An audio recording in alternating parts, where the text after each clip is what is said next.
Chicago's very own WGN News. If you are looking for a new job this year, social media could be one way to make your resume stand out from the crowd. Tom Gimbel is here to talk about creative ways that some people are trying to get their resume to the top of the pile. Happy New Year. New Year, same you and me. All right. First of all, this is crazy. It's an unorthodox way to do it. In one case, there was a man who offered $3,000 to anyone who would connect him to a job offer, and he got the job. Why are they doing this? It was a great story in the Washington Post that I think you're mentioning, and it talks about people who are going on social media, whether it be LinkedIn or TikTok or Instagram, and saying they'll pay people to help them find a job, or crying while they tell the story of how many resumes they've sent out. And there is a sense of desperation. We've still got relatively low unemployment at 4.2%, and it is harder than ever for mostly white-collar folks to find jobs right now. Is it working? Actually, it's not. And I really don't recommend it. I think it's kind of this intersection. I didn't think you'd like this. You know me too well. Yes. I think we're at this intersection, Micah, in society where people think they're working hard by doing things that aren't that hard. And by sending your resume off, by hitting send 400 times, by doing instant apply on LinkedIn 400 times.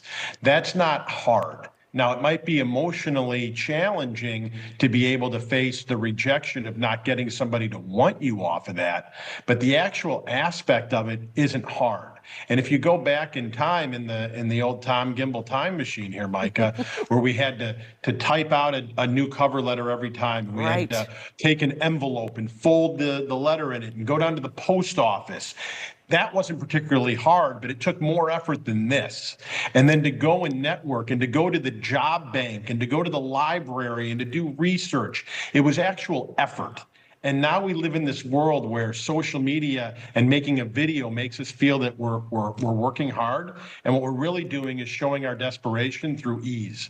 But if the other way of doing it, the way you described, the old school way, like you and I did it, isn't working, don't you want to give them a little bit for A+ for creativity, for trying anything to do it? Maybe they tried the other way and it didn't work. Maybe they did, and I'm the first one to say that I can be a little bit tough, but I do believe that people aren't really trying it the way of elbow grease.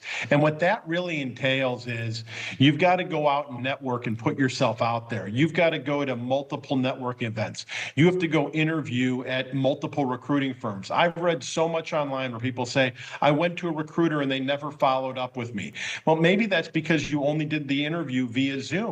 Yeah. Make an appointment to go into the recruiting firm's office and actually meet with the recruiter face to face, and maybe take more pride in what you're wearing. And then the last thing that's really important, Micah, is to be the harshest critic of yourself, and to videotape yourself answering questions, and to practice and role play on how you answer questions. Because maybe sometimes when you do get to show up for an interview, you're not the best version of yourself. And when you're competing against hundreds and hundreds and hundreds of people, you're just not as good as you think you are. And maybe you actually need to apply for a job a little bit below the level that you think you're at, and then get in and earn your way back up. Well, I hope people who have tried this way are watching today, and they'll try the old way and see what happens for the new year. Hard work is usually worth the price. Yeah, I agree with that. Thank you, sir. Tom Gimbel, Happy New Year. See you next week. You got it. Take care and be safe. Bye-bye. You too.